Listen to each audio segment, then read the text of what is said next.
Education पे कितना ज़्यादा फोकस है।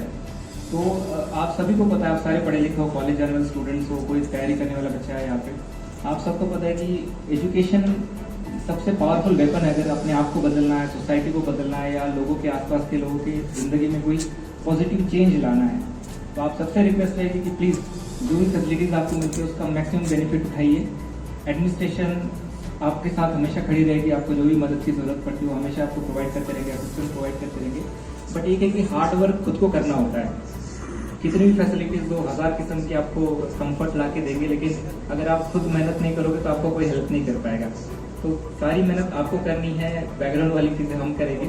और मैं होपफुल हूँ कि आप जितने ज़्यादा अच्छे से हार्डवर्क करेंगे उतने ज़्यादा बच्चे हमें सिविल सर्विसेज में या बाकी सारी कॉम्पिटिटिव एग्जाम्स में देखने को मिलेंगे, करगिल के बच्चे देखने को मिलेंगे। हम देखते हैं कि हमारे पास अभी भी रिप्रेजेंटेशन आती है, कंप्लेंट्स आती है कि डॉक्टर नहीं है हमारे पास में, डॉक्टर नहीं है।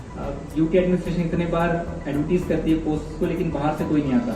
तो हमारी बच्चे क्यों ना पढ़ लिख के डॉक्टर बन के अपनी आवाम को उनको सर्विस देने के लिए हमारे पास आए, इंजीनियर्स आए, लोकल इंजीनियर्स आए, या फिर बाकी अलग अलग लेवल के ऑफिसर्स आए, सो दैट आप अपनी सोसाइटी को जहाँ से आप आते हो वहाँ पे आपको कंट्रीब्यूशन करने का मौका मिले।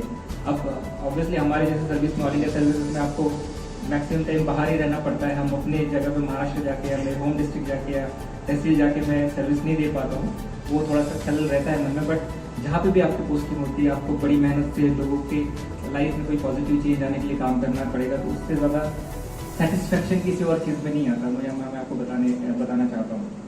तो और ज़्यादा वक्त नहीं लूँगा, आपको फिर से बहुत बहुत मुबारकबाद। और जो भी डिमांड्स अपने ने आगे हमारे सामने रखी थी वो हम बहुत जल्दी पूरा करेंगे और आपको बहुत सारे बेस्ट विशेष मिलेंगे। औज़ुबिल्लाहि मिनश्शैतानिर्रजीम, बिस्मिल्लाहिर्रहमानिर्रहीम। ये आपका एससीसी का जो हमारा रिक्रूटमेंट होगा इंशाल्लाह, उसमें आप लोग पार्टिसिपेट फॉर्म वगैरह आप जब भर देंगे तो उसके बाद फिर ऑनलाइन रजिस्ट्रेशन वगैरह होगा। उसमें फिर हम देखते हैं कि किस तरह से, क्योंकि बहुत सारे मुझे बच्चे पूछ रहे थे कल भी आज भी फ़ोन की लैब में सर शुरू कर रहे हैं सीसी का, तो हमारे यहाँ क्या है। और हमने और डीसी साहब ने ऑलरेडी बात की है, लेकिन हमने उसको डिस्क्लोज नहीं किया है। लेकिन इंशाल्लाह हम कोशिश करेंगे कि उसको भी हम जल्द से जल्द इसको कोशिश करेंगे कि इसका आपको कोचिंग मिलेगा।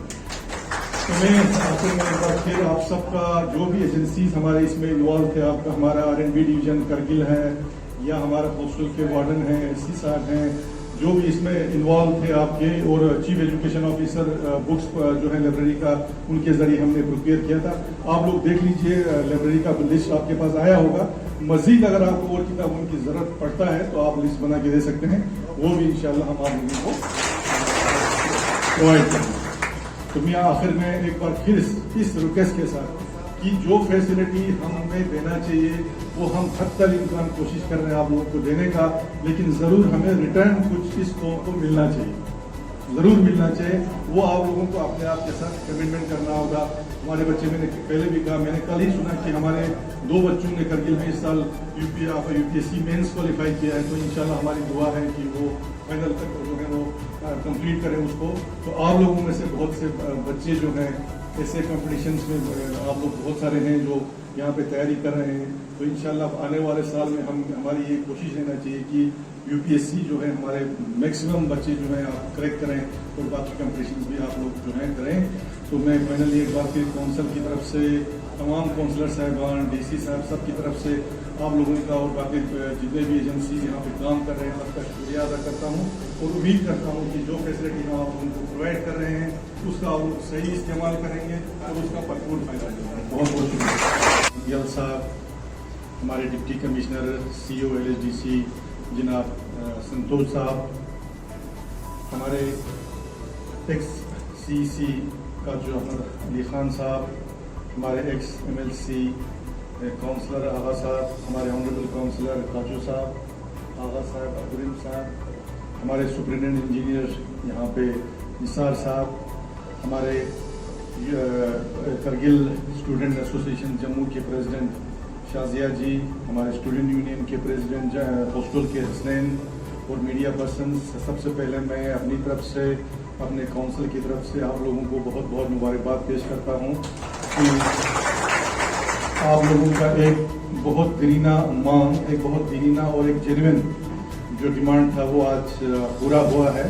उसके लिए मैं आप सबको बहुत बहुत मुबारकबाद पेश करता हूँ, और उम्मीद करता हूँ कि जिस चीज़ के लिए ये हमने यहाँ पे आप लोगों को लाइब्रेरी या कंप्यूटर वगैरह प्रोवाइड किया है, उसका आप लोग सही इस्तेमाल करेंगे, बल्कि अपना सोच के इस्तेमाल करेंगे, न कि हॉस्टल का या न कि सरकारी सोच के आप इस्तेमाल नहीं करेंगे। जिस तरह आप अपने चीज़ों का कदर करते हैं, उससे बढ़कर आपको इस चीज़ का कदर करना होगा। साथ ही बाकी जितना भी आप लोगों को यहाँ पे हॉस्टल की फैसिलिटी, बाकी अभी डीसी साहब ने भी कहा, मैं पहले भी आपका स्टेट में जब हमारा स्टेट एक था, मैं पहले भी एमएलए भी रहा, मिनिस्टर भी रहा। हमारे JNK के 22 डिस्ट्रिक्ट्स में से किसी भी डिस्ट्रिक्ट के पास ऐसा फैसिलिटी स्टूडेंट्स के लिए बिल्कुल नहीं है। आप खुद कहीं देख लीजिए। तो इसलिए हमारे जो हमसे पहले जो हमारे पॉलिटिकल लीडर या जो भी अहदेदार जो बड़े ओहदों पर फाइज रहे, मिनिस्टर रहे, एमएलए रहे, CEC रहे, उन सबको भी हम मुबारकबाद पेश करते हैं कि ये भी उनकी एक दूरअंदेशी थी कि उस वक्त जम्मू में ज़मीन देखा और ये हॉस्टल उन्होंने बनवाया। तो उसके लिए हम उन सबको भी बहुत बहुत मुबारकबाद और शुक्रिया करते हैं। बाकी रहा इस हॉस्टल में जब हमने CEC का ओहदा संभाला तो बहुत से मसाइल इसमें ज़रूर थे। इसकी रिनोवेशन जो है प्रॉपर रिनोवेशन नहीं हुई थी। इसमें सबसे बड़ा एक इशू था कि पावर बैकअप नहीं था आपका, और बाद में इसमें सोलर प्लांट भी लगवाया, शायद काफी साहब ने लगवाया था वो। उसके बाद फिर हमने उसके बैटरीज जो हैं वो रिप्लेस करवाए। उसके बाद आपके कुछ फर्नीचर्स की कमी थी। यहाँ पे सबसे बड़ा मसला था वो सफाई का था। सफाई का था कि कुछ कैजुअल लेबर्स रखे थे जो कभी आते थे कभी नहीं आते थे। जब हम यहाँ पे आते थे बात करने के लिए, वो बोलते हैं हमको तो 5-5 महीने से तनख्वाह नहीं मिल रहा है, हम काम क्या करेंगे। फिर हमने एक डिसीजन लेके उसको आउटसोर्सिंग कर दिया, यानी कि जो रेवेन्यू आप लोग जनरेट करते हो, जो आप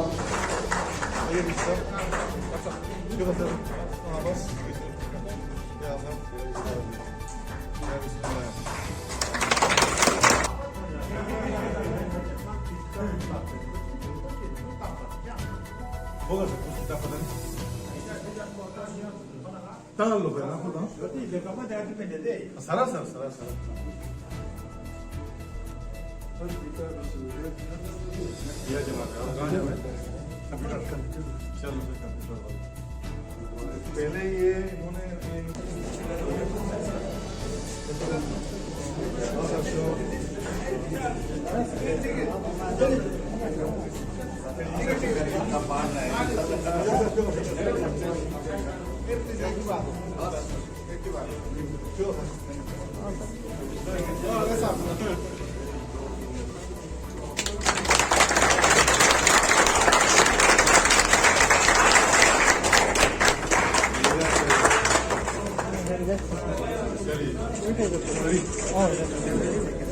ये हॉस्टल जो है न कि सिर्फ यहाँ 200 लड़कों के लिए एकोमोडेट करता है, बल्कि ये सारे लद्दाखी स्टूडेंट्स स्पेशली कारगिल से उनके लिए एक लैंडमार्क है, एक स्टडी सेंटर है।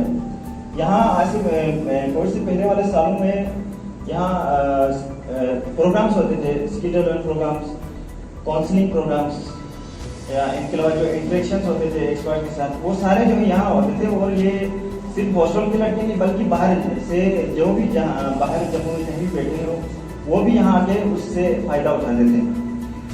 तो मेरी मटेरियल डिमांड्स तो कुछ है, वो तो चलती रहेंगी। तो मेरी कुछ जो है आपसे इन चीज़ों में मेरी मदद चाहिए।